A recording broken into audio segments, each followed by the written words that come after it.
So video start करने से पहले thank you so much for 1 lakh subscriber. And मुझे ये अनाउंसमेंट करनी थी कि मैं Q&A कर रहा हूँ। अब आपको क्वेश्चन कहाँ पूछने, वो पूछने कम्युनिटी पोस्ट के ऊपर जो रिसेंट वाली आपको दिख रही होगी 1 लाख सब्सक्राइबर वाली, वहाँ पे आप जाके कमेंट कर सकते हो अपने क्वेश्चन एंड मैं जल्दी Q&A वीडियो लाऊंगा।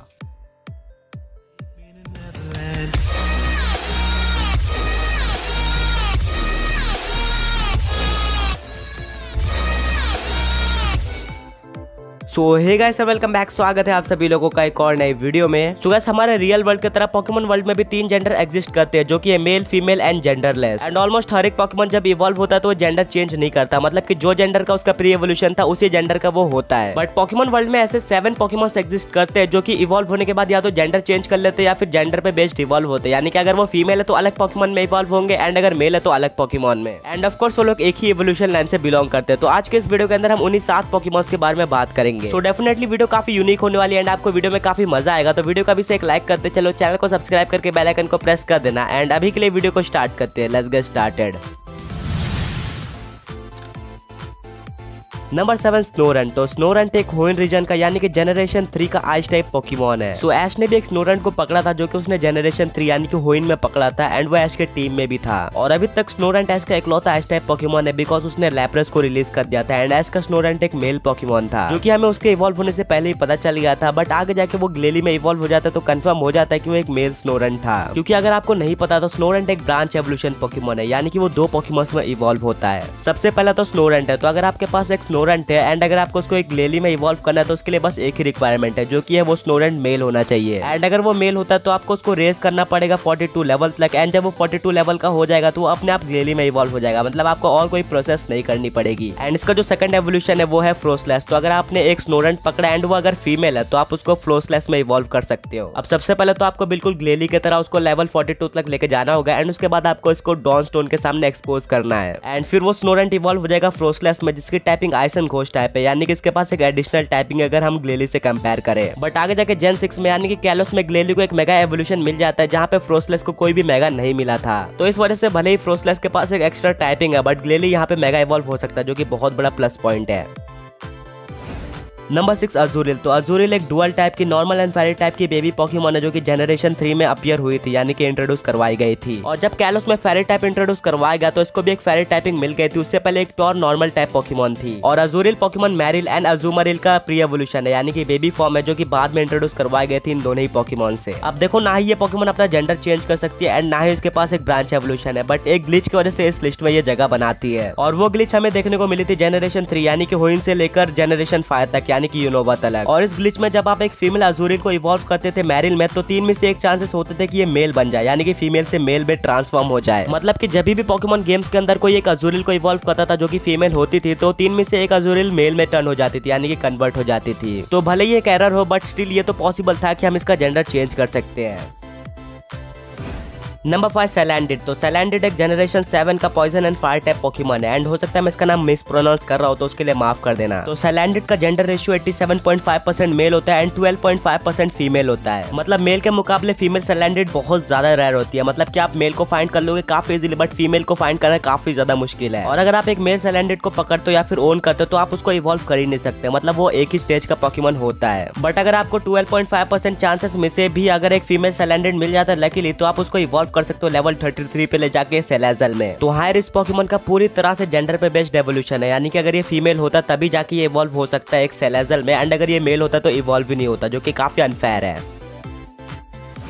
नंबर 4 निंकाडा। तो निंकाडा एक जनरेशन 3 का बग एंड ग्राउंड टाइप का डुअल टाइप पोकेमॉन है और मैंने इसके बारे में काफी सारे वीडियोस में बताया। तो अगर आप मेरे एक रेगुलर व्यूअर हो एंड अगर आपको इसके बारे में पता है तो आप लोग कुछ सेकंड स्किप कर सकते हो नंबर 3 के लिए। एंड अगर आपको इसके बारे में और जानना है तो आप लोग यहाँ पे देख सकते हो। तो इसके चांसेस 50% मेल होने के होते हैं एंड 50% चांसेस होते हैं फीमेल होने के। मतलब इसका जेंडर रेशियो काफी ज्यादा बैलेंस्ड है। तो ये इवॉल्व होता है 2 पोकेमॉन्स में, यानी कि इसका भी एक ब्रांच एवोल्यूशन है। सबसे पहला एवोल्यूशन है वो है निंजास्क एंड अगर आपको इसको निंजास्क में इवॉल्व करना है तो आपको इसको लेवल 20 तक रेस करना होगा एंड ये फिर अपने आप निंजास्क में इवॉल्व हो जाएगा, जो कि एक बग एंड फ्लाइंग टाइप का पोकेमॉन है। बट यहाँ पे हम निंजास्क के बारे में बात नहीं करेंगे बिकॉज इसका जेंडर रेशियो बिल्कुल निंकाडा की तरह होता है, यानी कि बैलेंस्ड होता है 50-50%। एंड जेन 3 को छोड़कर हर एक जनरेशन में आपके पास एक एक्स्ट्रा पोकेबॉल भी होनी चाहिए। तो आपका निंकाडा इवॉल्व हो जाएगा शेड निंजा में और अगर ये एक बार शेड निंजा में इवॉल्व हो जाता तो उसका जेंडर रेशियो 50-50% नहीं रहता बल्कि एक जेंडरलेस पोकेमॉन बन जाता है। मतलब हाँ, इवॉल्व होते इसका जेंडर टोटली चेंज हो जाता है, इस वजह से इस लिस्ट में ये जगह बनाता है।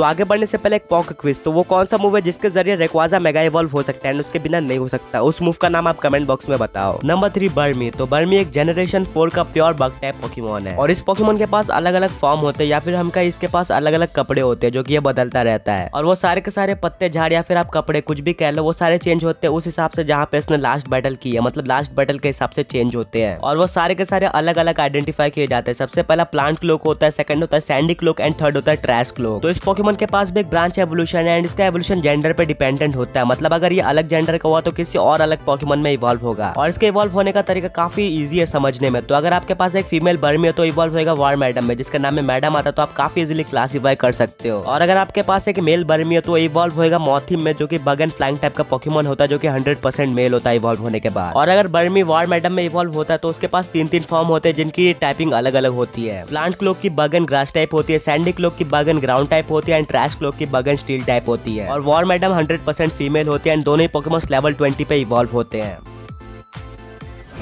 नंबर 2 कॉम्बी, तो कॉम्बी एक जनरेशन 4 की bug and flying type Pokemon है और इसका केस भी एकदम सैलेंडेड की तरह सेम होता है, मतलब इसका जेंडर रेशियो 87.5% मेल होता है एंड 12.5% फीमेल होता है और बिल्कुल सैलेंडेड की तरह इनके केस में भी वही होता है, यानी कि फीमेल को फाइंड करना काफी ज्यादा मुश्किल होता है as compared to male. And अगर आप एक फीमेल को फाइंड कर लेते हो तो कांग्रेट्स, वो इवॉल्व हो सकता है, यानी कि वो इवॉल्व हो सकता है वेस्पिक क्वीन में और इसको इवॉल्व करने के लिए आपको अपने कॉम्बी को 21 लेवल पे रेस करना पड़ेगा एंड फिर ये अपने आप इवॉल्व हो जाएगी अगर ये फीमेल हुई तो। एंड अगर ये मेल हुई तो ये इवॉल्व भी नहीं हो सकती, मतलब ये एक ही स्टेज की पोकेमॉन रह जाती है जो कि एक कॉम्बी। और फाइनली नंबर 1 रॉड्स, तो रॉड्स एक साइकिक एंड फायर टाइप का जनरेशन 3 का पोकेमॉन है और कैलोस से पहले एक प्योर साइकिक टाइप का पोकेमॉन हुआ करता था बट उसके बाद फायर टाइप इंट्रोड्यूस करवाया गया एंड इसको फायर टाइप मिल भी गई। तो रॉड्स अगर एक बार लेवल 20 पे पहुंच जाता है तो वो इवॉल्व हो जाता है कर्लिया में और कर्लिया में इवॉल्व होने के बाद अगर कर्लिया आपकी फीमेल है तो आपको लेवल 30 पे गार्डिवोर मिल जाएगा, मतलब वो लेवल 30 पे इवॉल्व हो सकती है गार्डिवोर में। एंड इन केस वो मेल है तो अगर आप उसको डॉन स्टोन के सामने एक्सपोज करते तो वो गलेड में इवॉल्व हो जाएगा और ये दोनों ही पोकेमॉन मेगा इवॉल्व होने के केपेबल है, जिनमें से गलेड एक साइकिक एंड फायर टाइप का पोकेमॉन है जिसका जेंडर रेशियो 100% मेल होता है एंड वहीं पे गार्डिवोर एक साइकिक एंड फायर टाइप की पोकेमॉन है जिसका gender ratio 50% male and 50% female होता है और ये पोकेमॉन भी गलेड की तरह मेगा गार्डिवोर में मेगा इवॉल्व हो सकती है।